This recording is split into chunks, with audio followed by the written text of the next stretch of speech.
बोलो होने से क्या हुआ, क्योंकि मेटल है उसके पास फ्री इलेक्ट्रॉन्स होते हैं, तो इलेक्ट्रॉन्स क्या करता है कि वो मॉलिक्यूलर वाइब्रेशन स्टार्ट कर देता है। ठीक है, जो मॉलिक्यूल्स हैं वो मॉलिक्यूलर वाइब्रेशन स्टार्ट कर देता है, वो अपनी मीन पोजीशन के about to and fro motion करना शुरू कर देता है। ये मीन पोजीशन के about to and fro motion इसलिए वो कर पाता है क्योंकि वो इंटरमोलिकुलर फोर्स ऑफ अट्रैक्शन से बाउंड किया हुआ है, इसलिए अपने मीन पोजीशन को छोड़ नहीं पाता स्मॉल एनर्जी पर। अब उसका एम्पलीट्यूड इस बात पर डिपेंड करता है। एम्पलीट्यूड मतलब ऑसिलेशन पढ़ चुके हैं, ऑसिलेशन में एम्पलीट्यूड ये बताता है कि पार्टिकल अपने मीन पोजीशन से कितने एक्सट्रीम पोजीशन पे जा सकता है। जितना ज़्यादा दूर जाएगा उसका एम्पलीट्यूड उतना ही ज़्यादा होगा। तो यहाँ पर एम्पलीट्यूड किस बात पर डिपेंड करेगा, टेम्परेचर उसका कितना राइज कर रहा है। यदि किसी जो हम लोग मेटल ले रहे हैं उस मेटल का टेम्परेचर राइज कर रहा है, मतलब हर पार्टिकल का टेम्परेचर उतना है। यदि इस रॉड का कहें हम, यदि मान लें इस रॉड का टेम्परेचर 30 डिग्री सेंटीग्रेड है, तो 30 डिग्री सेंटीग्रेड पूरे उस सारे पार्टिकल्स के होंगे। तो यदि हम फिर और टेम्परेचर बढ़ाते हैं, मतलब हीट और देते हैं, तो मॉलिक्यूलर वाइब्रेशन का एम्पलीट्यूड बढ़ जाएगा तो कॉलिजन दूर दूर तक पार्टिकल से कर पाएगा। मॉलिक्यूल्स एक दूसरे को एनर्जी आराम से ट्रांसफर कर पाएंगे, जिस कारण से एक साइड पे हीट करने पर आपको दूसरे साइड पे भी हीट महसूस होगा, यानी टेम्परेचर राइज महसूस होगा। ठीक है, अब थर्मल एक्सपेंशन होने के कारण जो पार्टिकल, जो हमारा रॉड है उसका लेंथ जो है वो सिग्निफिकेंट इंक्रीज कर जाता है। तो ये लेंथ को हम L मानते आए, और यहाँ पर ये डेल्टा L है। डेल्टा L मतलब चेंज इन लेंथ। ठीक, इसको कहते हैं हम लोग चेंज इन लेंथ। तो चेंज इन लेंथ में क्या खासियत है, डेल्टा L को ऑब्जर्व किया गया, delta L is directly proportional to delta T, यानी टेम्परेचर डिफरेंस जितना ज्यादा होगा, ये क्या है बेसिकली, ये टेम्परेचर डिफरेंस है। टेम्परेचर डिफरेंस, टेम्परेचर डिफरेंस, यदि टेम्परेचर डिफरेंस की बात करते हैं तो ये T final minus T initial होगा, या इसी को T2 माइनस T1 कह सकते हैं।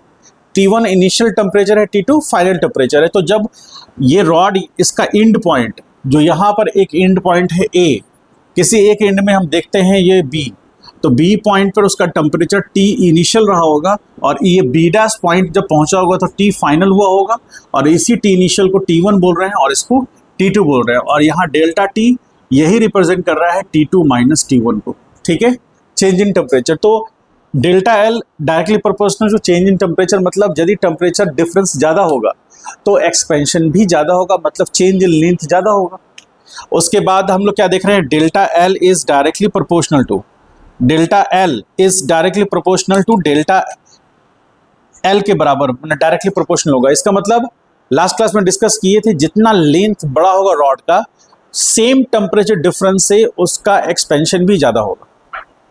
ठीक है, तो ये L पे डिपेंड करेगा। उसके बाद इन दोनों को हम कनेक्ट करेंगे तो delta L is directly proportional to L into delta T होगा, और यहाँ प्रोपोर्शनलिटी को हटाने के लिए delta L is equal to alpha into L into delta T हम लोग लिखते हैं। ठीक है, ये हमेशा ध्यान रखिएगा कि लेंथ में इंक्रीमेंट इस बात पर डिपेंड करेगा कि लेंथ कितना है रॉड का। मान लीजिए 1 mm का रॉड है तो उसके लेंथ में इंक्रीमेंट कितना होगा।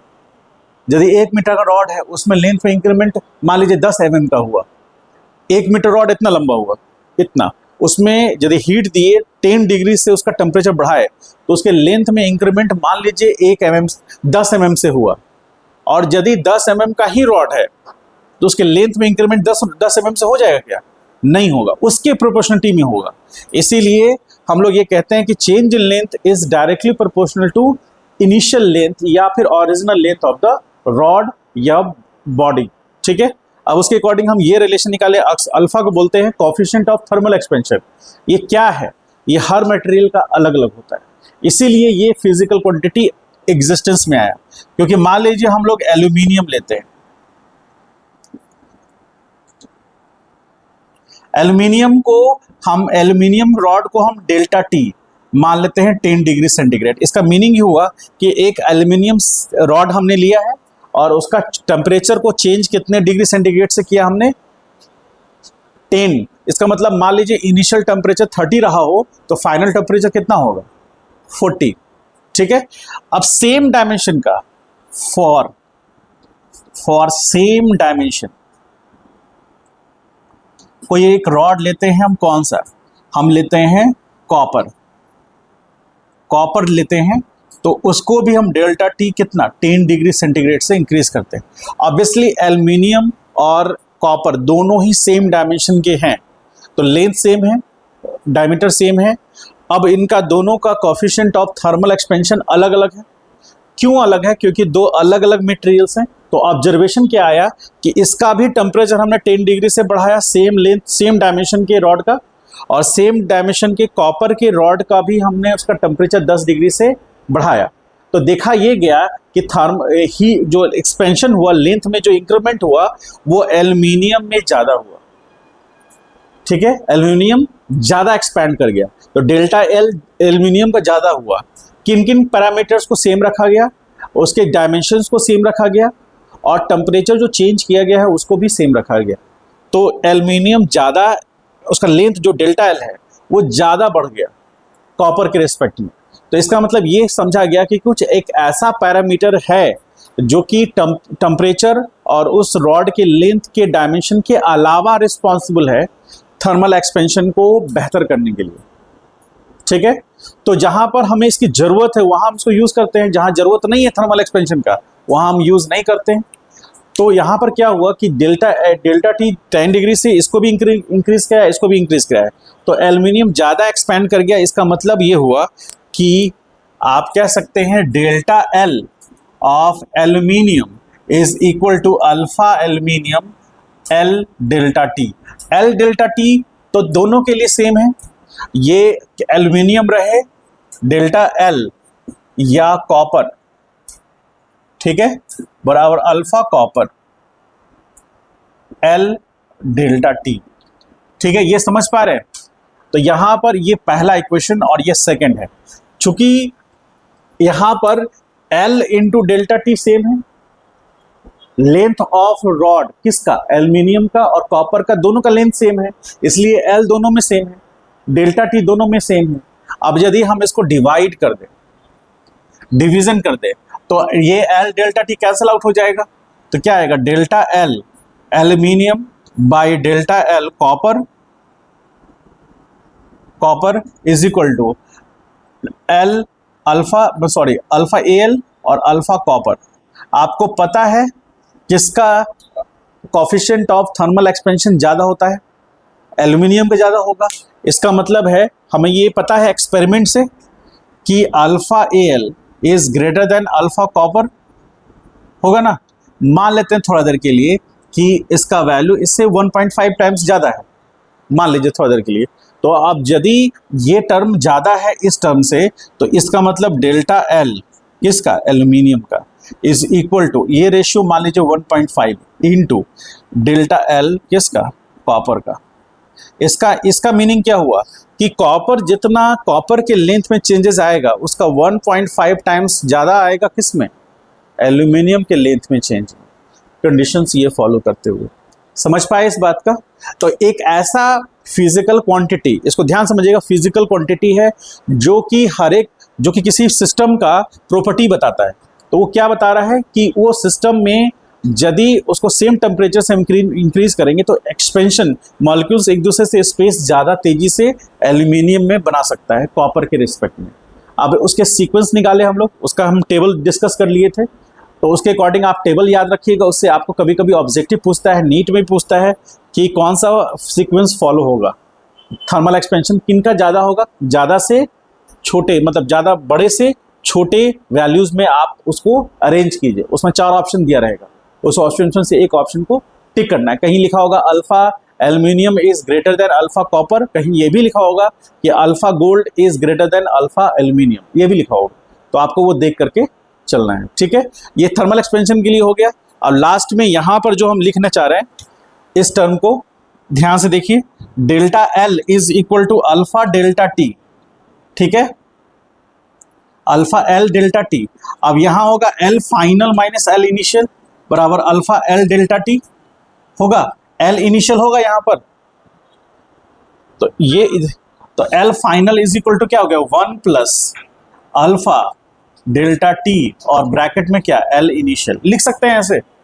इसी पर बहुत सारे वैल्यूज बनेंगे। ठीक है, इसको राइट डाउन कीजिए, आगे बढ़ते हैं, क्वेश्चंस करते हैं। मैंने एज्यूम किया है, यहां पर मान लीजिए let alpha aluminium is 1.5 is equal to 1.5 alpha copper. देखिए वैल्यू हमको ये पता है कि कॉपर से ज्यादा होगा एल्यूमिनियम का, हमने मान लिया, उसके अकॉर्डिंग निकाला है ये। ठीक है, अब एग्जैक्ट वैल्यू तो आपको दिया ही हुआ है। चलिए करके बताइए, इसको फिर सॉल्व करते हैं क्वेश्चंस।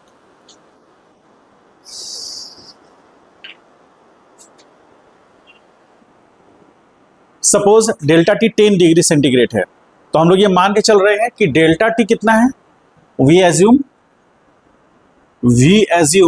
हम लोग ये मान के चलते हैं कि डेल्टा टी जो that is equal to 10 degree centigrade है। लेकिन यदि हम बात करेंगे dt का, तो dt हो 0.0001 डिग्री सेंटीग्रेड।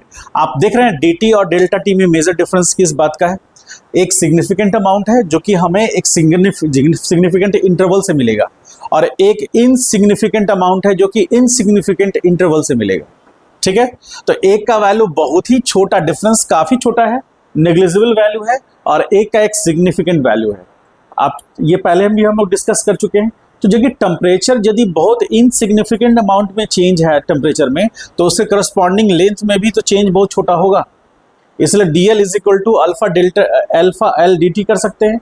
और ऐसा इसलिए कर रहे हैं क्योंकि यहाँ पर सिचुएशन क्या है, alpha is equal to alpha not into T है। इसका मतलब है जैसे जैसे टेम्परेचर बढ़ेगा कोफिशिएंट ऑफ एक्सपेंशन भी बढ़ेगा, मतलब चेंज करेगा। क्योंकि डायरेक्टली प्रोपोर्शनली तो टेम्परेचर बढ़ने पर उसका इफेक्ट, इस तरह से क्वेश्चन को पिक करना है। ये क्वेश्चन सब नीट के क्वेश्चन है, बेसिक लेवल का क्वेश्चन है, कुछ नहीं है इसमें। देखिए alpha is equal to alpha not into T, इसमें जो टी है वो टेम्परेचर है। अब जैसे टेम्परेचर मान लीजिए कि 20 डिग्री सेंटीग्रेड है, तो उस पर हमें अल्फा का एक फिक्स वैल्यू मिलेगा, क्योंकि अल्फा नॉट तो ऑलरेडी कांस्टेंट है। जैसे टेम्परेचर बढ़ करके 25 हुआ, तो इसका मतलब यहाँ टेम्परेचर बढ़ा तो अल्फा भी बढ़ेगा, और ये रिप्रेजेंट कर रहा है कि टेम्परेचर बढ़ने पर अल्फा का वैल्यू बढ़ेगा। ठीक है, तो यहाँ पर अल्फा का वैल्यू बढ़ेगा, तो यहाँ पर अल्फा को हमें लाना पड़ेगा, क्योंकि अल्फा कांस्टेंट नहीं है। अब यहाँ पर ये dl is equal to alpha L delta T, अब इसके अनुसार, इसके अकॉर्डिंग चले तो हम क्या ले सकते हैं, यहाँ पर l को यहाँ ले सकते हैं, नीचे ले सकते हैं ना, या फिर dl is equal to alpha delta T हम ऐसा लिख सकते हैं।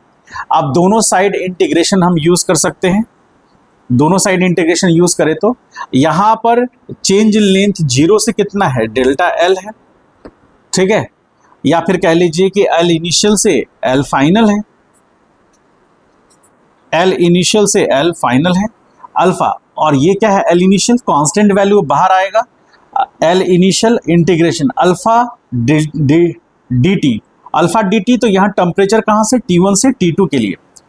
सिचुएशन के अनुसार यहाँ dl L initial L final is equal to L initial, और यहाँ अल्फा की जगह पर क्या पुट करेंगे, alpha not into T into D T is equal, यहाँ पर T initial by T final. ये कुछ समझ में आया कैसे क्या किए। देखिए टेम्परेचर हम कहाँ से कहाँ बढ़ा रहे हैं, टेम्परेचर बढ़ा रहे हैं इनिशियल T1 से लेकर T फाइनल तक बढ़ा रहे हैं।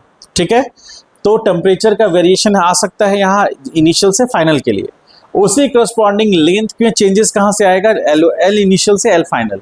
मतलब आप कह सकते हैं कि जब टेम्परेचर T1 था तो रॉड का लेंथ कितना था, L1। जब टेम्परेचर बढ़ करके T फाइनल हो गया तो उस रॉड का लेंथ बढ़ करके T फाइनल L फाइनल हो गया। समझ पाए इस बात को। अब यहाँ पर इसके आगे हम लोग काम करें तो यहाँ पर ये हो गया डेल्टा L, तो डेल्टा L में L1 L2 is equal to L1, और यहाँ पर अल्फा बाहर हो गया, और T square by 2 limiting value put करेंगे T1 से T2 के लिए। उसके बाद यहाँ आ जाएगा L फाइनल, तो ये डेल्टा L हो जाएगा is equal to L into alpha, और यहाँ पर टी स्क्वायर होगा ना, टी स्क्वायर बाई 2, तो अल्फा बाई 2। अब टी स्क्वायर मतलब T2 square minus T1 square, तो यहाँ डेल्टा L बराबर आ गया L 1/2 L alpha T2 square minus T1 square.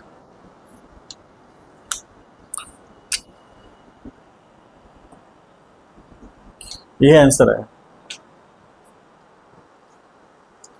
कुछ समझ में आए? अरे इधर देखो, समझ में आया? तुमको समझ में आया? हाँ, बस वही थोड़ा गलती गड़बड़ हो जाता। 50-50। अच्छा, कंप्यूटर जी दो दो दो गलत ऑप्शन उड़ा दीजिए।